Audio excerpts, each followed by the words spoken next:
ಇದೆಂತ ವಿಚಿತ್ರವಾದ ಬಿರುಗಾಳಿಯ ವಿಷಯ ಬೆಟ್ಟೆಯಪ್ಪ. ಈ ರಾಘವನ ಪಾಳಿನಲ್ಲಿ ತಂದೆಯನ್ನು ಕಳೆದುಕೊಂಡು ಪರದೇಶಿಯಾದೆ. ನನ್ನ ಸಹೋದರನು ನನ್ನಿಂದ ದೂರವಾಗಿ ಬಿಟ್ಟನಪ್ಪ, ದೂರವಾಗಿ ಬಿಟ್ಟ. ಮನುಷ್ಯನಾಗಿ ಹುಟ್ಟಿ ಈ ಭೂಮಿಯ ಮೇಲೆ ಬೆಳೆದಿದ್ದರೆ ಗೊತ್ತಾಗತ್ತಿತ್ತು ಈ ಮಾನವನ ಕಷ್ಟ. ಲತಾ, ಕ್ಷಮಿಸಿ ಬಿಡು ಲತಾ, ಕ್ಷಮಿಸಿ ಬಿಡು. ಸಹೋದರ ಸುಖಕ್ಕಾಗಿ ನನ್ನ ಸರ್ವಸ್ವವನ್ನೇ ತ್ಯಾಗ ಮಾಡಿ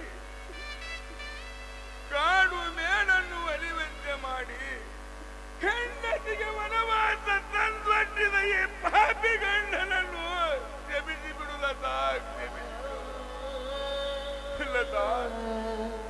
ಇನ್ನು ಮುಂದೆ ಆ ದೇವರಲ್ಲಿ ವರ ಕೇಳುವುದಾದರೆ ಇದೇ ರೀತಿ ವರ ಕೇಳು ಲತಾ, ಇದೇ ರೀತಿ ವರ ಕೇಳು. ಏ ದೇವ, ಮುಂದಿನ ಜನ್ಮದಲ್ಲಿ ಹೆಣ್ಣಾಗಿ ಜನಿಸಿದರೆ ನನಗೆ ಶ್ರೀಮಂತ ಗಂಡನನ್ನು ಕೊಡು, ಇಂಥ ಪಾಪಿ ಗಂಡನನ್ನು ಕೊಡಬೇಡ ಎಂದು ಬೇಡಿಕೊಳ್ಳತ. ಹಾಗೆಲ್ಲ ಅನ್ನಬೇಡಿ ಸ್ವಾಮಿ, ಹಾಗೆಲ್ಲ ಮಾತನಾಡಬೇಡಿ ನೀವು. ನೋಡಿ, ವಿಧಿಯಾಟ ಬಲ್ಲವರೇ ಯಾರು? ಪತಿಯನ್ನು ಪಡೆಯಬೇಕಾದರೆ ಅದು ನಾವು ಪುಣ್ಯ ಮಾಡಿ ಬಂದಿರಬೇಕು. ಅಂದಾಗೆ ಅಂತ ಪತಿಯನ್ನು ನಾವಿಬ್ಬರು ಪಡೆದುಕೊಂಡು ಬಂದಿದ್ದೀವಿ ಸ್ವಾಮಿ. ಆ ವಿಧಿಯಾಟ ಬಲ್ಲವರೇ ಯಾರು ಸ್ವಾಮಿ, ಬಲ್ಲವರೇ ಯಾರು?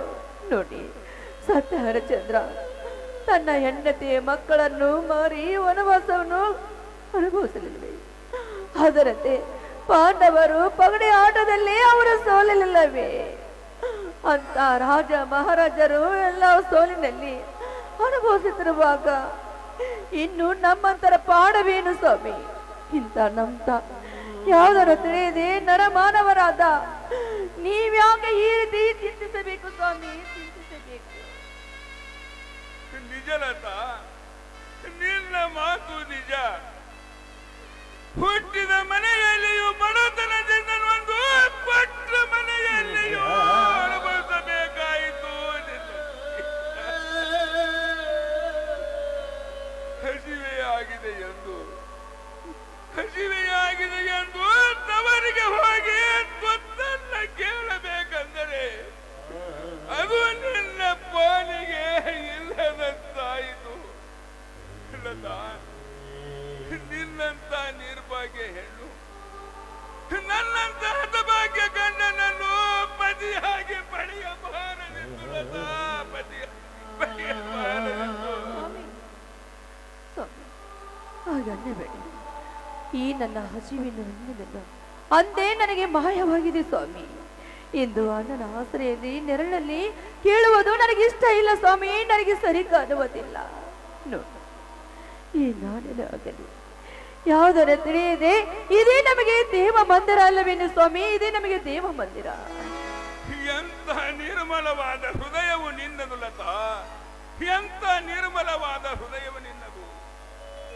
ನನ್ನಿಂದ ಇಷ್ಟು ಕಷ್ಟಗಳನ್ನು ಎದುರಿಸುತ್ತಿದ್ದರು ನಿನ್ನಲ್ಲಿ ಎಂತ ಪತಿಭಕ್ತಿ ಇದೆ ಎಂದು ನನಗೆ ತಿಳಿಯಿತು ಲತಾ, ನನಗೆ ತಿಳಿಯಿತು ಲತಾ. ಸತ್ಯ ಹರಿಶ್ಚಂದ್ರ ಸತ್ಯವನ್ನೇ ನುಡಿಯುವುದಕ್ಕಾಗಿ ತನ್ನ ರಾಜ್ಯವನ್ನೇ ತ್ಯಾಗ ಮಾಡಬೇಕಾಯಿತು. ಆದರೆ ಈ ರಾಘವ ತಾಯಿ ಮಾತಿಗಾಗಿ ನನ್ನ ಸರ್ವಸ್ವವನ್ನೇ ತ್ಯಾಗ ಮಾಡಬೇಕಾಯಿತು. ಹೇಳು ಲತಾ, ಹೇಳು. ಆ ತಾಯಿ ಹೇಳಿದ್ದು ತಪ್ಪೇ, ರಾಘವ ಮಾಡಿದ್ದು ತಪ್ಪೇ? ಹೇಳು ಲತಾ, ಹೇಳು.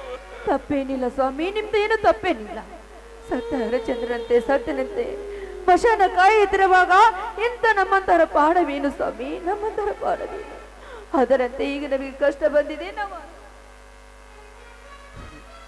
ಅಂದರೆ ನಮ್ಮ ಆಸ್ತಿಯನ್ನು ದೋಚಿಕೊಂಡ ಹೋದ ಆ ಸಾಹುಕಾರ ನಾವು ಕಾಡು ಮೇಡನ್ನು ಅಲಿಯುವುದು ಕಂಡು ಮರಳಿ ನಮಗೆ ಆಸ್ತಿ ಕೊಡ್ತಾನೆಂಬುದೇ ನಿನ್ನ ಮಾತಿನ ಅರ್ಥ.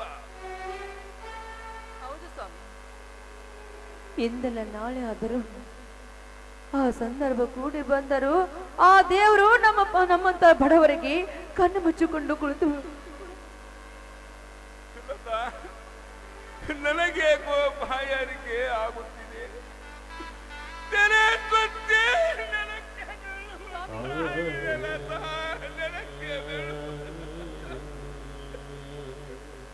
ಅಯ್ಯೋ ದೇವ್ರಿ, ಇದೆಂತ ಪರಿಸ್ಥಿತಿ ತಂದೊಡ್ಡಿದೆಯಾ ನಮ್ಮಂತ ಬಡವರ ಪಾಲಿಗೆ. ಇಲ್ಲಿ ಎಲ್ಲಾದರೂ ನೀರು ತರನಂದ್ರೆ ನೀರು ಸಹಿತ ಇಲ್ಲ. ಎಲ್ಲಿ ಹೋಗಲಿ, ಏನು ಮಾಡಲಿ, ನನಗೊಂದು